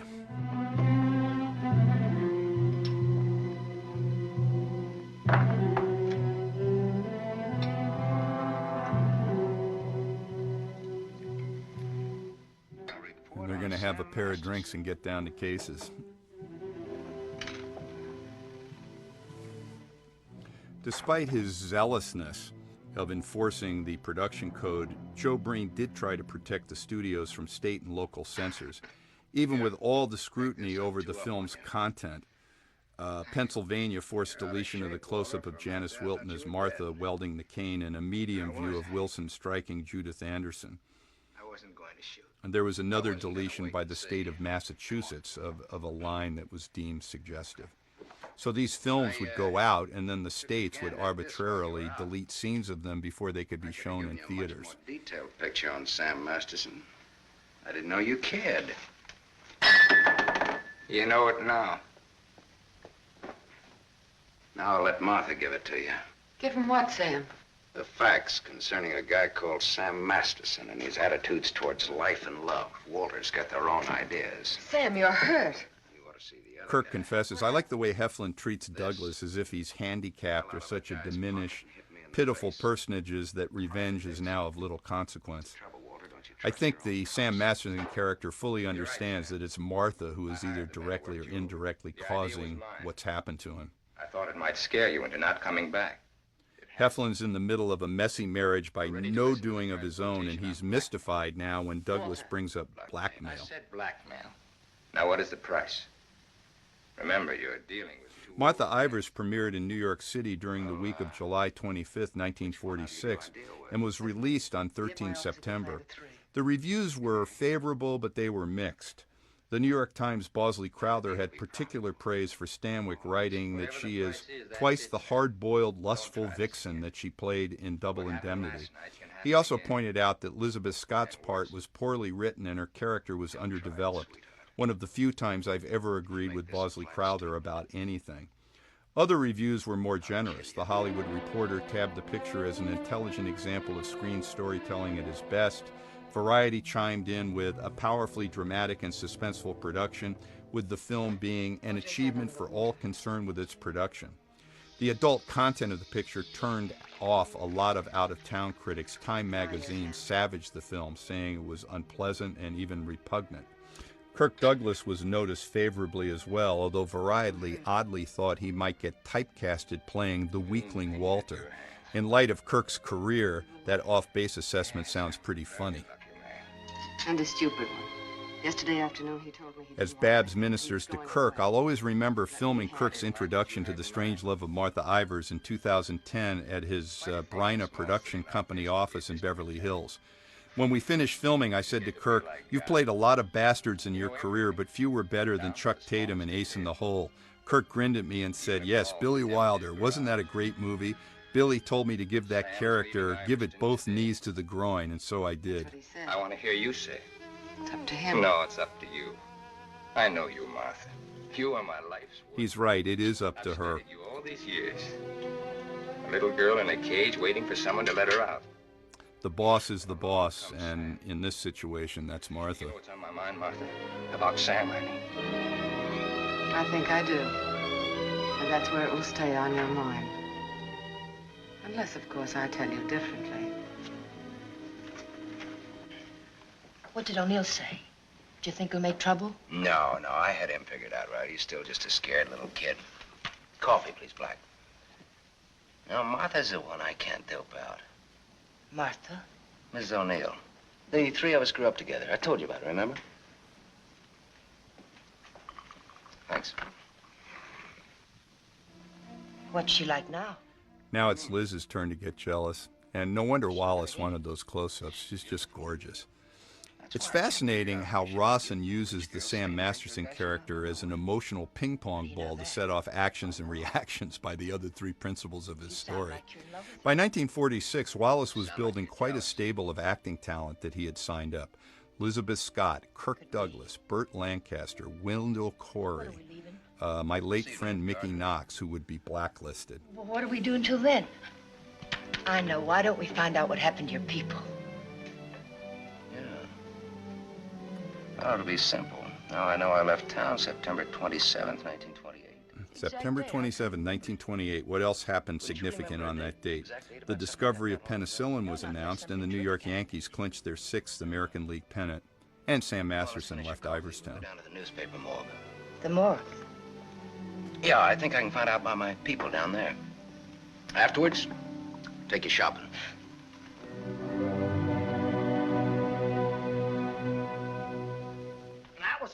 Olin Howland, one of my favorite character actors. Always remembered him in the sci-fi film Them. He played a goofy drunk in an alcoholic ward who saw the giant ants.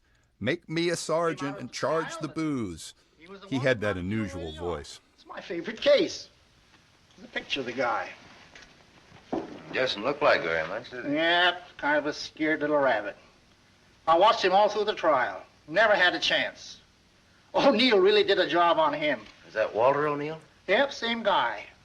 It's kind of dramatic, though. And all of this is based on the assumption that Van Heflin witnessed what happened to Judith Anderson. And the lesson is assumptions are always potentially dangerous, I guess. I remember an instructor long ago teaching some course I was in who wrote "assume" on the blackboard and then circled 3 parts of the word: ass, you, and me. Yes? Babs gazing out at her empire. 3 o'clock on the nose. On the nose. Come in, Sam. These two are just so good together. Big executives always keep people waiting. Did you know that? Good executives don't. I bet you're good. I am.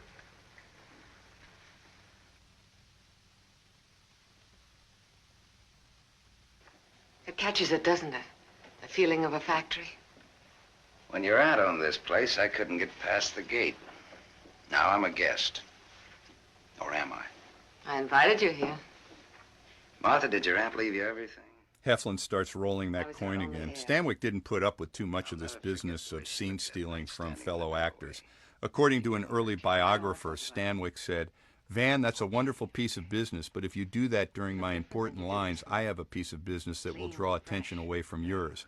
Anytime you start rolling that coin while I'm talking, I'll be fixing my garter. So be sure you don't do that when I have important lines to speak." This shot was the only time Heflin did his coin-rolling number with Stanwyck in the film. A gimmick is an angle that works for you to keep you from working too hard for yourself. Heflin's got a gimmick he thinks is better than his coin. Specifically? Half. Half of what? You tell me. All right, Sam. Come here. My father used to work here as a mill hand. And now Stanwyck presents her empire, and this was a direct thrust by Robert Rawson about capitalism and power.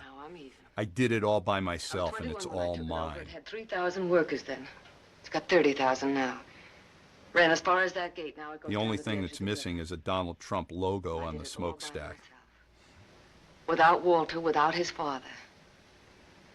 All by myself. Half of this should make quite a score. Half would make you my partner. That's what I had in mind. You went out of here a dirty little I kid like once the way before she that could moves her happen body in this. I don't have to give you anything if She I don't leans want back when she's unhappy, and then she leans in when she agrees. The leaning in, of course, is a resounding yes, because she does want Heflin, and he knows it. Come in here, quick! Meanwhile, back at the hotel, Yes, Sam? Make a wish. notice that you can't see Scott's belly button with the tied-up shirt. That was forbidden even as late as Barbara Eden playing in the television sitcom I Dream of Jeannie in 1965. For some reason, showing a woman's belly button was deemed prurient. I know so. And that's an asset for a guy in my business. Tony Marichek asset. Tony Marichek, good kid. You stick around, Tony Marichek. Now I've got all the luck. I'm funny that way. I say what's on my mind. You walk down the street and a girl asks you for a cigarette. And imagine the time. Again, Life is funny. this pitching woo byplay between Heflin and Scott simply doesn't raise the temperature like some of Van's scene with Stanwyck. And even if it's over, quick. Look, what you don't know, don't talk about.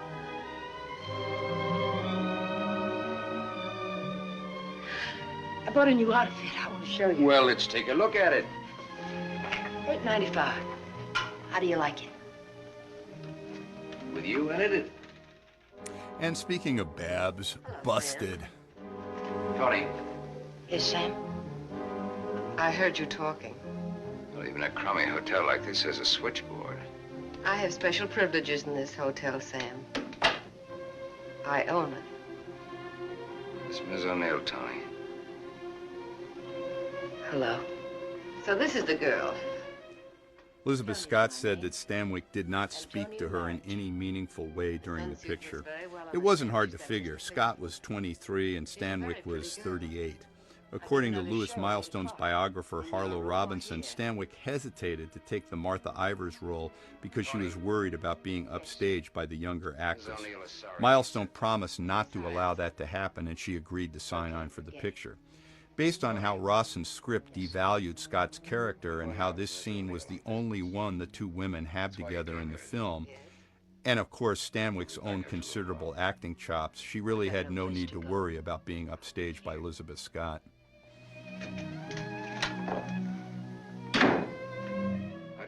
A very smart outfit with the head cover for Barbara Stanwyck that was designed by the renowned fashion designer at Paramount, Edith Head. Let's get out of here.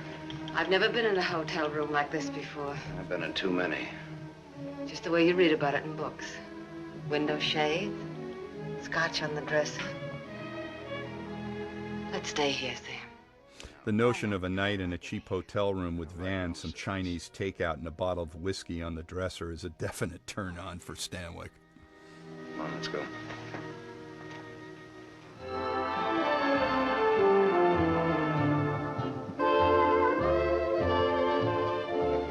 What's your Tony Marichek really like?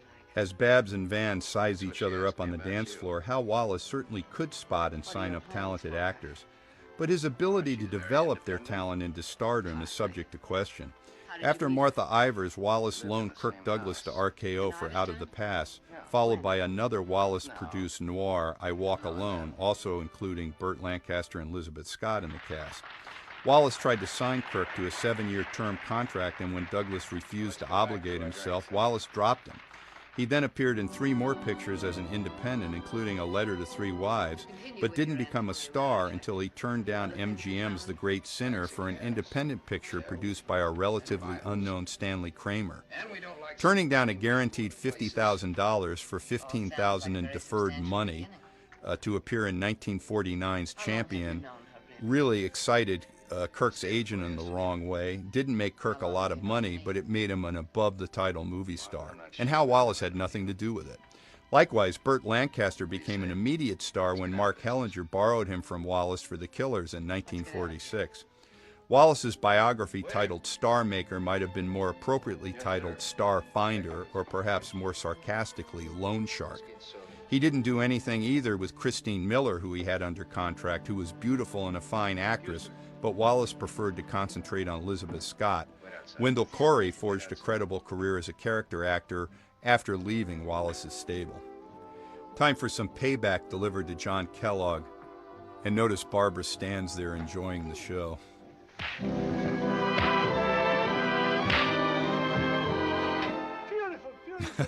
The appreciative bartender here is Bob Perry, who was also a restaurateur in New York and Los Angeles.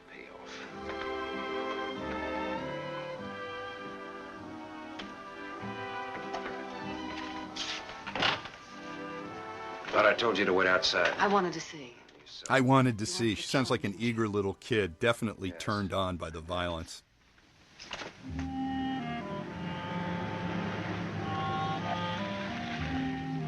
This the spot? Yes. This shot was done in the studio with a back-projected screen of Hollywood at night, not Iverstown. What? She was turned into a pillar of salt. And there's a biblical reference that will crop up again. You know your Bible. You would too if you spent as much time as I did in hotel rooms. I'll take it up. Come on, let's get out of here. I love to watch the city from this spot.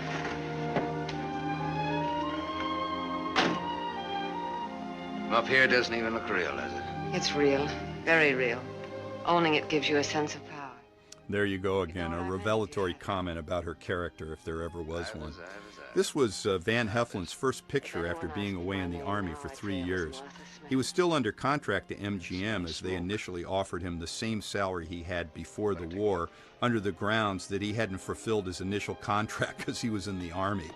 Although Metro ended up backing off this cheapskate move, it served to alienate Heflin from the studio. He eventually left MGM in 1949. As far as Martha Ivers was concerned, he was so eager to get back to work, he told a reporter, "I feel like a kid the night before Christmas. I can't sleep. I'm just so glad to be back." Heflin was actually very nervous about the picture. He had been away a long time.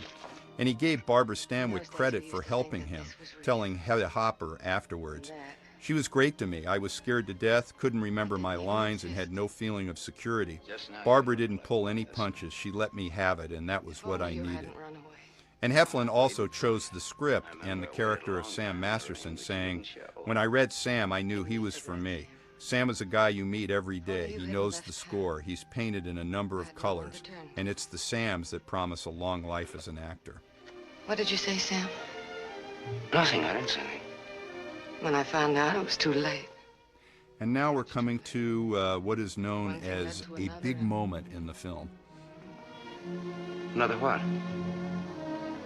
I don't want to talk about it anymore. No, go ahead, Martha. It'll do you good. Another what? Where was I? One thing led to another. It would have been so different if you hadn't run away. It would have been you instead of Walter.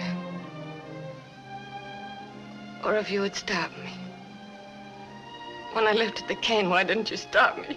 You knew how much I hated her. Why didn't you stop me? I wasn't there, Martha. And then I stood there afterwards. And it finally comes out. All of the deviousness, the manipulation, all for nothing, because Sam never saw Martha club her aunt down the stairs. No, Martha. I wasn't there. I left when your aunt came into the hallway. And she's just handed him the power. As it was. I never saw what happened. I never knew until tonight about your aunt or that man. The one they hung. The man that you and Walter killed. So what does she do? Pick up a fire stick and try to hit him with it.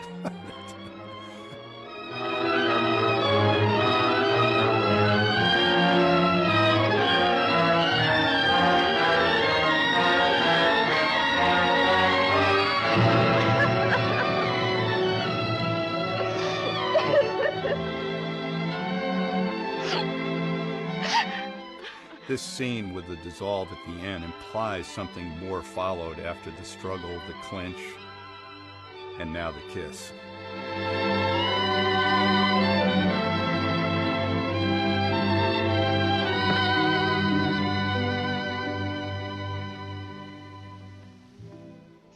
As indicated by the fire now out and smoldering.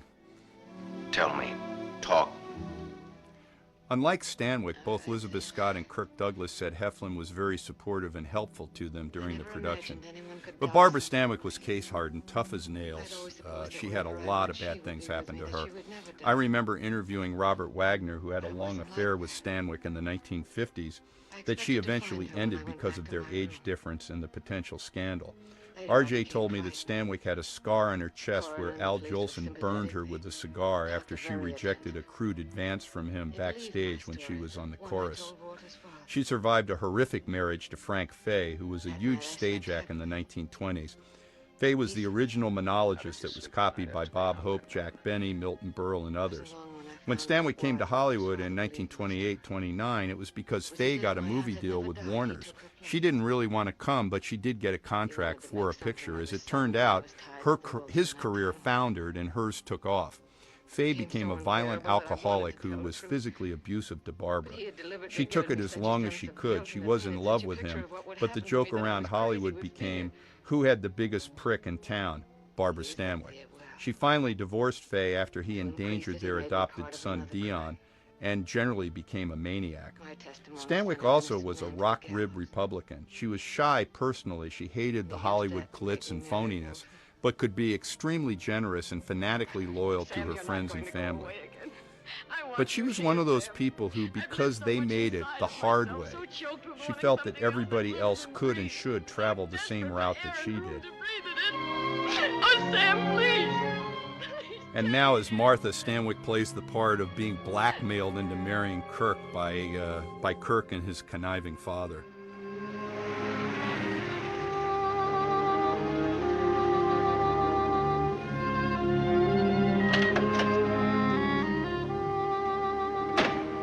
Hi, Martha. Uh-oh, Liz should not have been looking out the window. Elizabeth Scott's first film, You Came Along, in 1945, is mostly a forgotten comedy drama that was rewritten by Ayn Rand, a friend of Scott's as well as Stanwyck's, and produced by Wallace, of course, and directed by the mercurial John Farrow. Farrow was known for his brusque treatment of actors, and he reduced Scott to tears on several occasions, but it might have just been a dose of tough Hollywood love for the newcomer.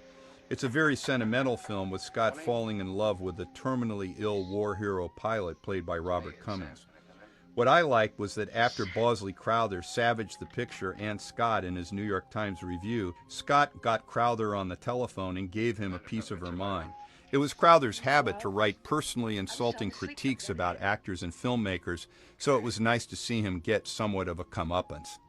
Interestingly, for all of Joe Breen's hand-wringing over the script content of Martha Ivers, he personally contacted Hal Wallace and praised the film after watching the answer print and issuing the MPAA seal of approval for the movie.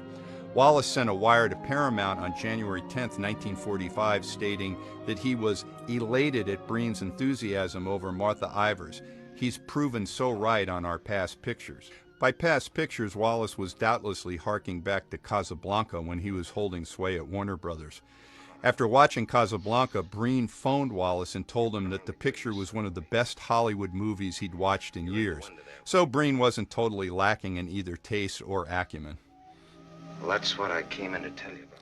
When Hal Wallace sent Scott to England on a publicity tour for Martha Ivers, she was a big hit. There hadn't been a movie star visit for a long time due to the war, and both the public and press went wild.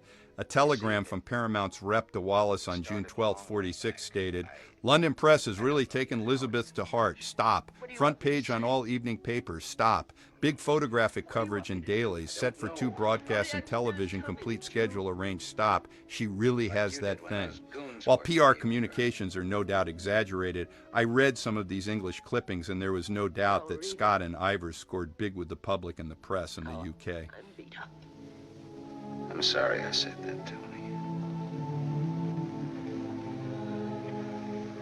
Look, kid. I'm sore at myself, not at you. Do you want me to leave? Do you want to leave? That's up to you, Sam. I'm here on a rain check.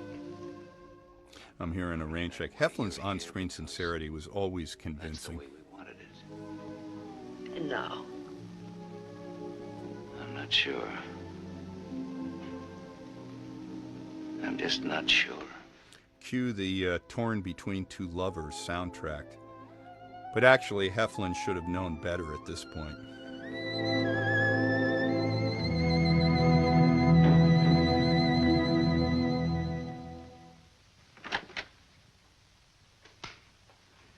Hello, Gable Hotel.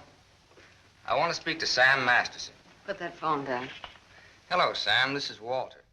We're now approaching the climax of the film as Walter summons Sam for a showdown.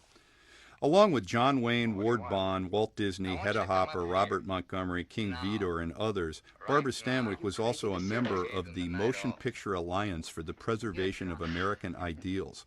The alliance was formed in 1944 for the stated rationale of defending the film industry in the country from infiltration of communist and fascist ideas and philosophy.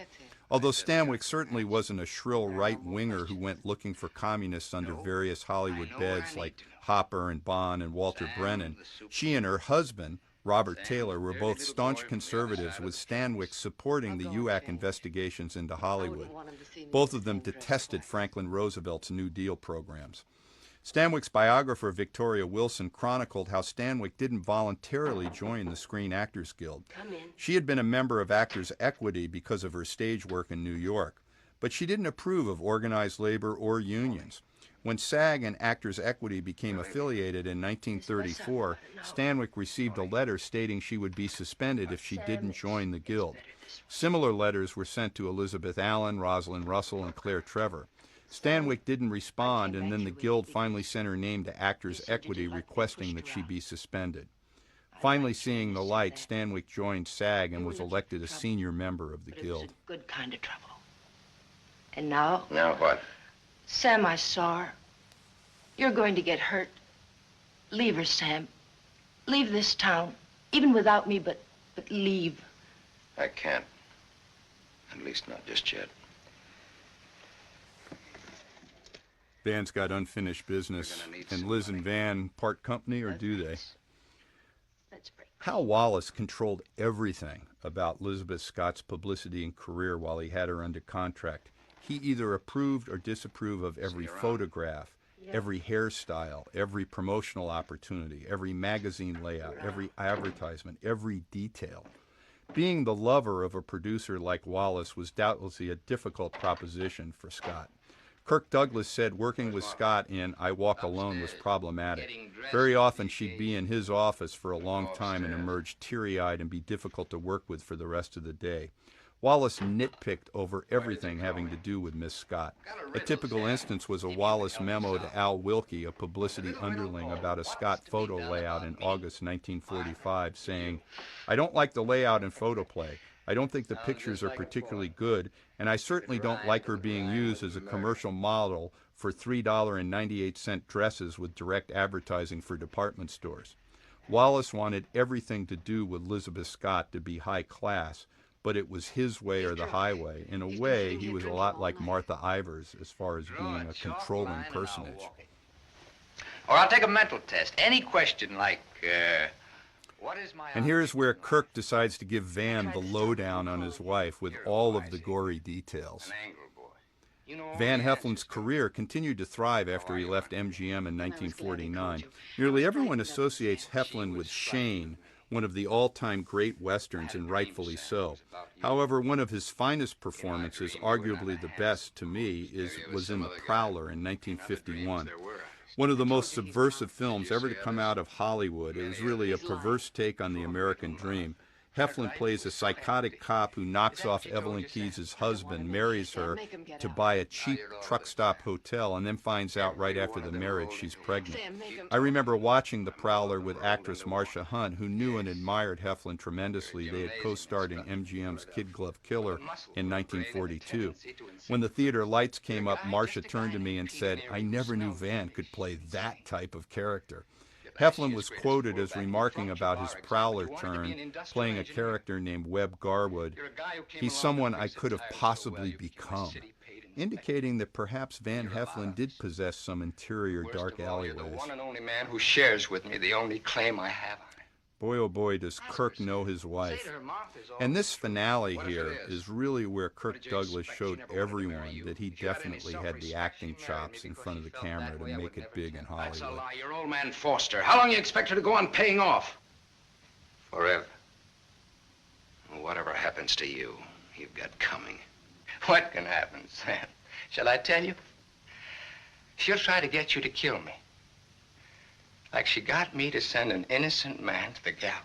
I told you the way it was. It was his father's idea. He made... But did she tell you how she stood up in the police station? How she looked at the man... And as Kirk said, this is where, when you play a weak character, you concentrate on the weak character's strong moment. And this is definitely his strong moment. That even stuck in the throat of my father. My poor, dear, departed, greedy father. But he went right on. And so did I. He's lying. You believe me, don't you, Sam? You believe her, Sam? Martha, at least tell the truth now. Tell how much you were afraid of an unsolved murder. Tell what a threat it was to the power and the riches that you'd learned to love so much and that I'd learned to love too. Tell why I became district attorney. Tell why you made me hang that man. Tell the truth. I told the truth. They were like leeches, both of them. They wanted everything. All I ever wanted was everything you are, everything you have, I gave me you. nothing. Then let go!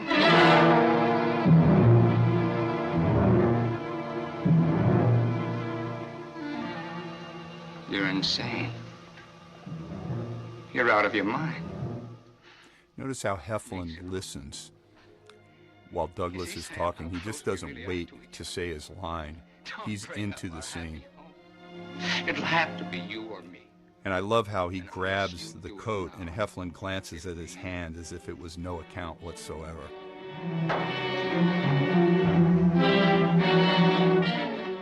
And if you previously came to the conclusion that Martha and Walter deserve one another, all of this and what follows makes you realize that they really don't. Walter is pathetic, but Martha is, bottom line, evil. Inside of me, I'm sick.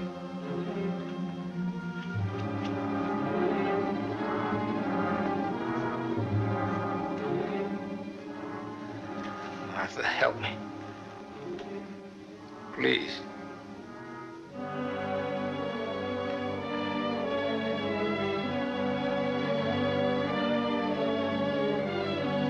Sam, you believe me, don't you?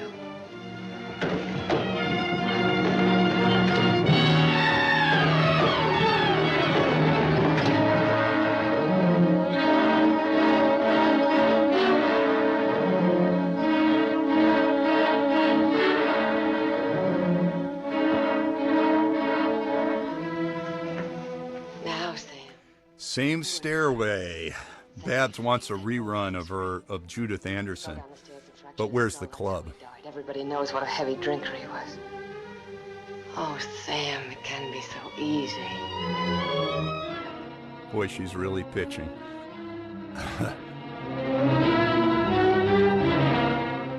What I really like here is how Milestone shows Heflin saving Kirk instead of killing him by the changing expression on Stanwyck's face. A really neat pictorial invention that only an actress as accomplished as Barbara Stanwyck could pull off convincingly. Watch.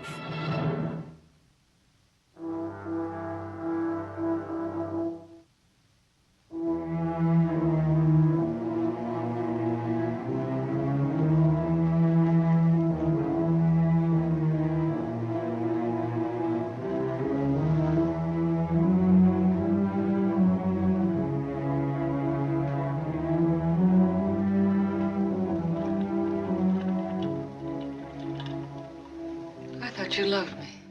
I thought I did. For Martha, a love and obedience are one of the same. She's actually become her aunt, worse than her aunt, actually. I dreamed about you coming back.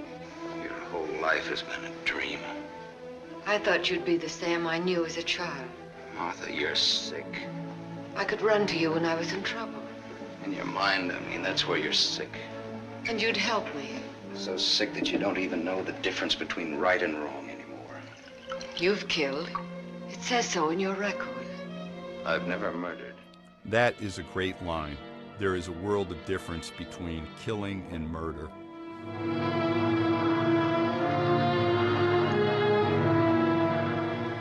Are you all right now? All right. You fell down the stairs. I remember. You carried me in here. Yeah.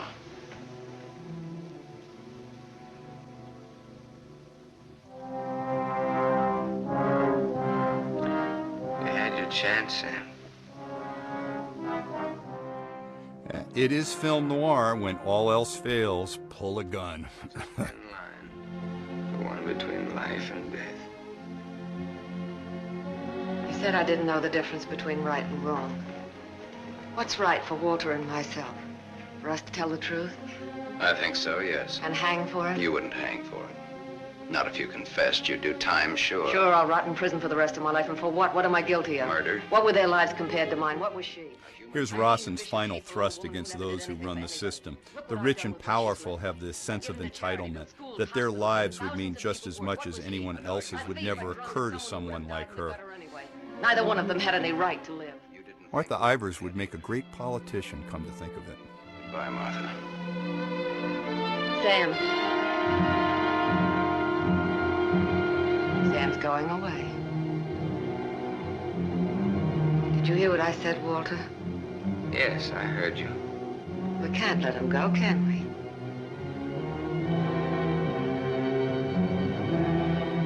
Martha's waiting for your answer, Walter. We'd always be afraid of him. We couldn't live that way. We'd be fools to let him go knowing so much about us. May have a little trouble squaring this one. You broke into the house, you demanded money, you tried to attack me, and I shot you in self-defense. I have a right to kill in self-defense. Martha's legacy. I have the right to do whatever I want, including kill.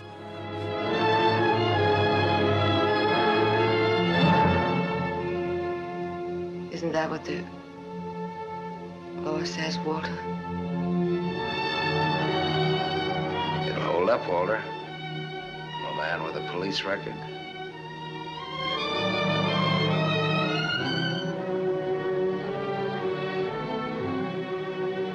It's a perfect case. What she actually has to do is pull the trigger. And when it comes down to it, Walter isn't as morally bankrupt as his wife.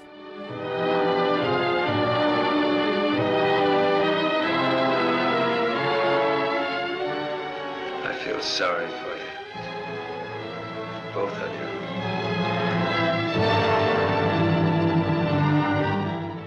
I would have waited to get out of the range of the gun before I said that.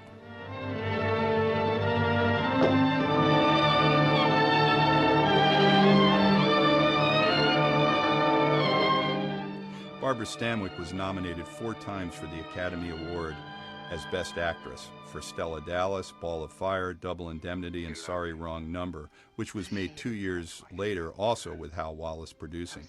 She never won a competitive Oscar, but was awarded an honorary Oscar in 1982. I think she should have been nominated for Martha Ivers. Stanwyck remains one of the screen's greatest actresses, and almost all of her performances hold up magnificently.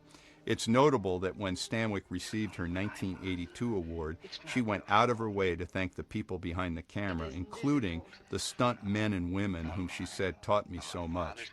Again, for Barbara Stanwyck, it was never about the glitz or the stardom. It was about doing meaningful work as an actress. How hard it is for them to get it.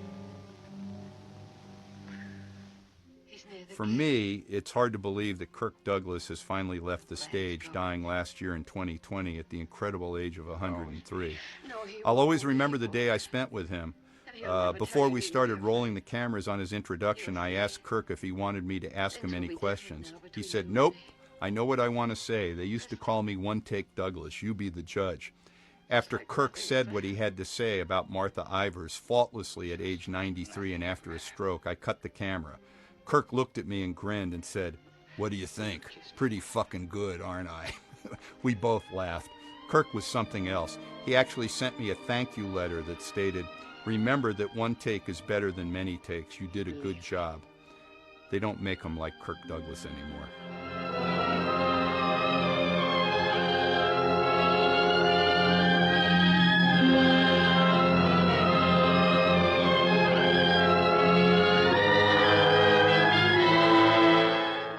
This business with both of their hands holding the gun, some claim that Stanwyck came up with this, but it was in the script. This finale was exactly in step with what Joe Green at the censor's office called compensating moral values. Walter and Martha took the life of an innocent man, so they had to die in the end. No. Martha Smith.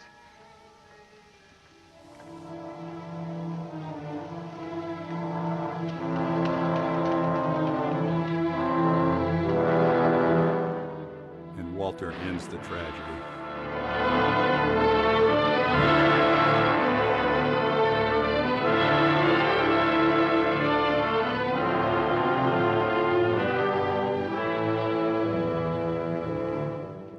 And it is time, past time, to get out of town.